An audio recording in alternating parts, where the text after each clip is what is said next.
저는 10년간 식물인간으로 누워있는 아내를 지극정성으로 돌보았습니다.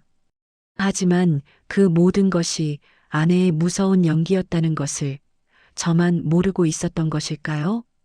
어느 날 밤 병실 CCTV에 녹화된 아내의 충격적인 모습, 그리고 그녀가 10년간 저를 속여온 이유는 과연 무엇이었을까요?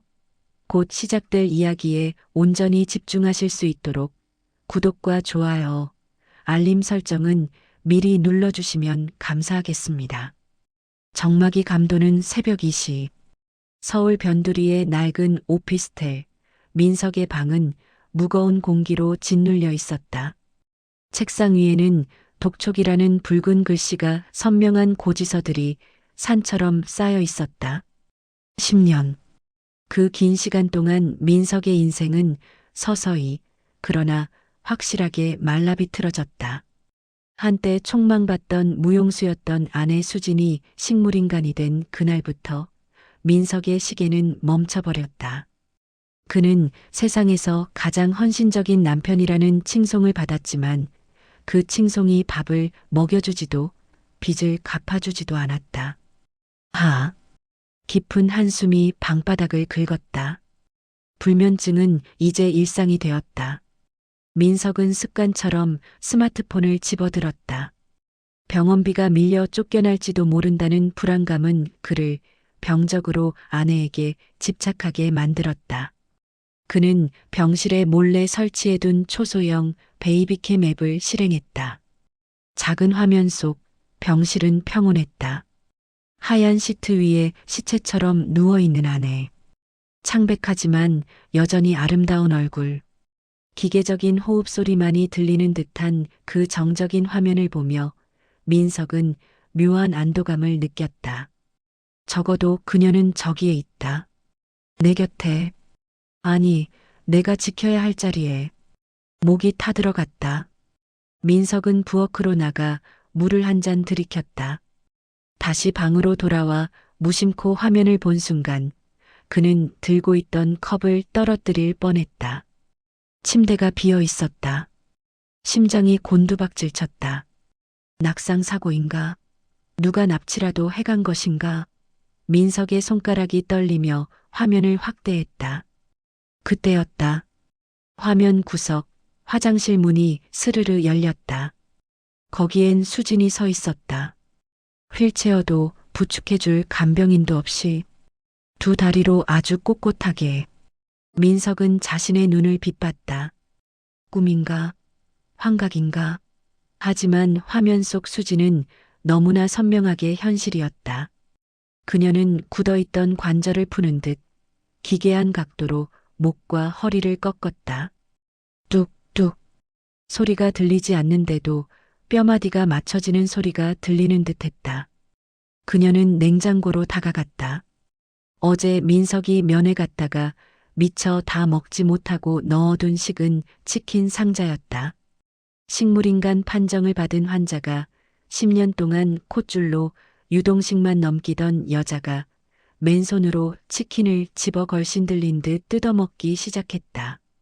기름기가 번들거리는 입가, 탐욕스럽게 움직이는 턱관절. 그것은 민석이 알던 천사 같은 아내가 아니었다. 짐승이었다. 그때 치킨을 씹던 수진의 동작이 뚝 멈췄다. 마치 누군가의 시선을 느낀 것처럼. 그녀는 천천히 고개를 돌렸다. 책장 틈새, 교묘하게 숨겨놓은 카메라 렌즈를 정확히 찾아냈다. 민석은 숨조차 쉴 수 없었다. 화면 속 아내와 눈이 마주친 것만 같았다. 수진의 입꼬리가 천천히, 아주 천천히 말려 올라갔다. 비웃음. 그것은 명백한 조소였다. 그녀는 기름 묻은 검지 손가락을 입술에 갖다 댔다. 쉿. 화면이 암전되었다. 민석의 스마트폰이 바닥으로 툭 떨어졌다.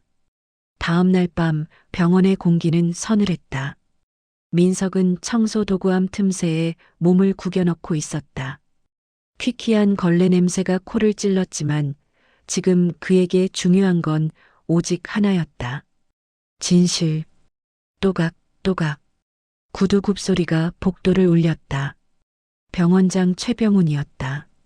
평소 인자한 미소로 민석 씨, 힘내세요라며 어깨를 두드리던 그 위선자가 주위를 두리번거리더니 수진의 1인실 문을 열고 미끄러지듯 들어갔다. 민석은 떨리는 손으로 이어폰을 꽂았다. 병실 침대 밑에 붙여둔 고성능 녹음기가 실시간으로 소리를 전송하기 시작했다. 자기야, 많이 기다렸어? 병훈의 목소리였다. 그리고 이어진 목소리는 민석의 피를 거꾸로 솟게 만들었다. 왜 이렇게 늦게 왔어? 저 멍청한 남편놈 오면 어쩌려고. 수진이었다. 10년 동안 단 한마디도 하지 못하던 그녀의 목소리는 너무나 또렷했고 짜증이 섞여 있었다. 걱정 마. 그놈 요즘 약 기운 때문에 제정신 아니야. 곧 쓰러질 거야. 와인잔 부딪히는 소리가 들렸다. 민석은 입술을 깨물어 비명을 삼켰다. 자신이 아내를 간호하느라 잠 못 이루던 그 수많은 밤 동안 그들은 이 병실에서 축제를 벌이고 있었다. 지긋지긋해. 똥오줌 받아내는 척하는 것도 역겨워 죽겠고 언제까지 누워 있어야 해? 조금만 참아. 민석 씨 앞으로 된 종신보험금 50억, 다음 달이면 수령 가능해. 그리고 장모님이 관리하는 당신 유산까지 합치면 우린 평생 떵떵거리고 살 수 있어. 민석의 심장이 쿵 하고 내려앉았다. 그가 최근 들어 유난히 가슴이 답답하고 어지러웠던 이유. 병원장이 매번 보호자가 건강해야 환자도 본다며 건네주던 그 피로회복제. 그것은 약이 아니라 독이었다. 그들은 민석을 서서히 죽이고 있었던 것이다. 과로사로 위장하기 위해 아주 천천히. 그 약 효과는 확실한 거지? 부검하면 나오면 안 돼. 걱정 마. 신부전으로 자연스럽게 멈추게 하는 특수 약물이야. 내일 밤 여기서 끝내자.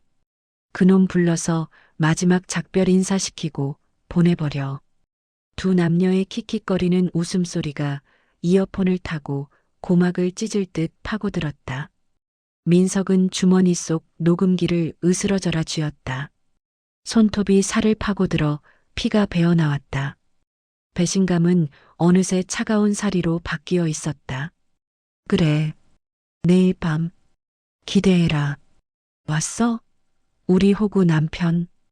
병실 문이 잠기는 소리와 함께 침대에 누워있던 수진이 벌떡 일어났다. 그녀는 더 이상 환자가 아니었다.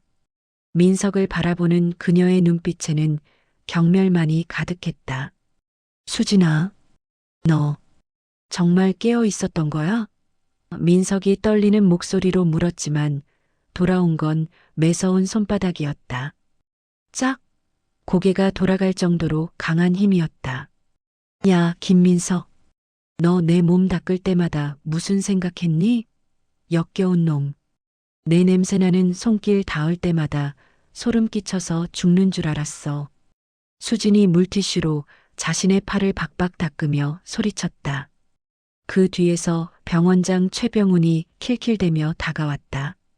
그는 능숙하게 민석을 제압해 의자에 묶었다. 힘없는 민석은 반항 한 번 제대로 못하고 결박당했다. 민석 씨, 너무 억울해하지 마세요. 어차피 과로로 죽을 팔자였잖아. 우리가 조금 앞당겨주는 것뿐이야. 자살로 위장하면 보험금 수령에 조금 문제가 생기긴 하겠지만 뭐 수진 씨가 잘 해결하겠지. 병훈이 주사기를 들어 올렸다. 투명한 액체가 형광등 불빛을 받아 번들거렸다. 제발 살려주세요. 돈은 다 가지라고 할게. 제발 목숨만.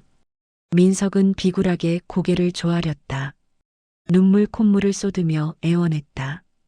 그 모습에 두 사람은 세상을 다 가진 듯한 표정으로 서로를 마주 보았다. 그래, 가는 길에 마지막 선물이다. 우리 승리의 축배나 구경하고 가. 수진이 병훈에게 와인잔을 건넸다. 두 사람은 민석을 조롱하며 와인을 단숨에 들이켰다. 자, 이제 편해지자고. 병훈이 주사 바늘을 민석의 팔뚝 혈관에 가져다 댔다.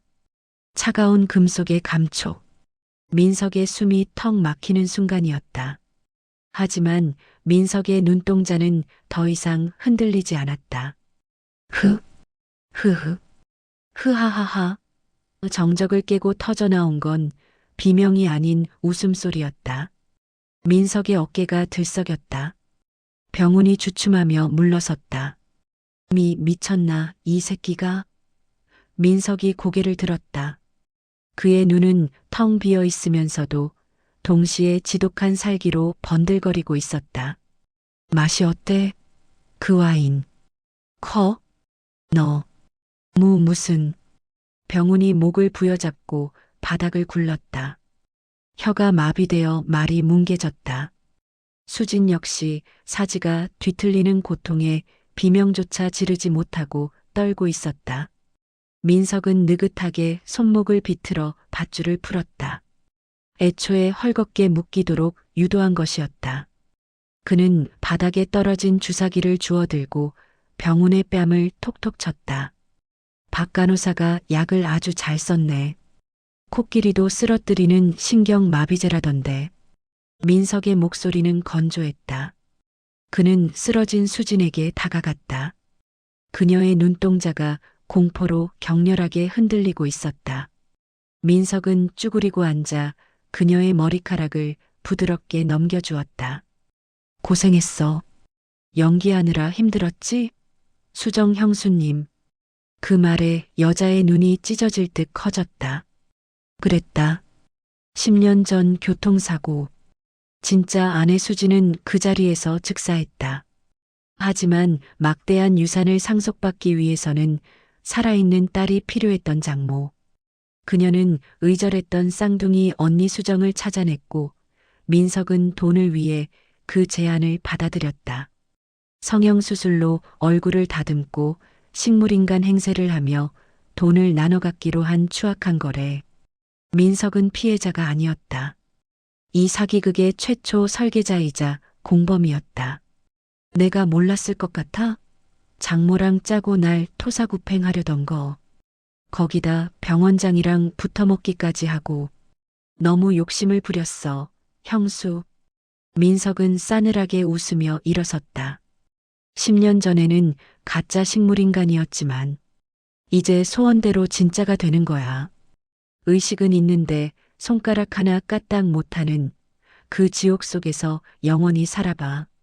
민석은 능숙하게 현장을 조작했다. 병원장이 환자를 겁탈하려다 약물을 잘못 투여해 사고가 난 시나리오. 완벽했다. CCTV 영상은 적절히 편집될 것이고 박 간호사의 증언이 더해지면 민석은 다시 한번 비운의 성자가 될 것이다. 이번엔 막대한 합의금과 유산까지 독차지한 채로 두 사람을 침대에 나란히 눕힌 민석이 옷매무새를 다듬었다. 그들은 살려달라고 비명을 지르고 싶었지만 입술조차 움직일 수 없었다. 오직 눈동자만이 절망을 담아 굴러갈 뿐이었다. 걱정 마세요. 제가 죽을 때까지 정말 지극정성으로 돌봐드릴게. 민석이 방에 불을 껐다. 어둠이 그들을 덮쳤다. 기익. 병실 문이 닫혔다. 닫히는 문틈으로 영원한 감옥에 갇힌 두 사람의 눈빛이 어둠 속으로 사라졌다. 이번 이야기 여러분은 어떻게 보셨나요? 댓글로 여러분의 소중한 생각을 자유롭게 남겨주세요. 구독과 좋아요, 알림 설정은 다락방 열차가 다음 역을 향해 나아가는데 가장 큰 힘이 됩니다. 시청해 주셔서 진심으로 감사합니다.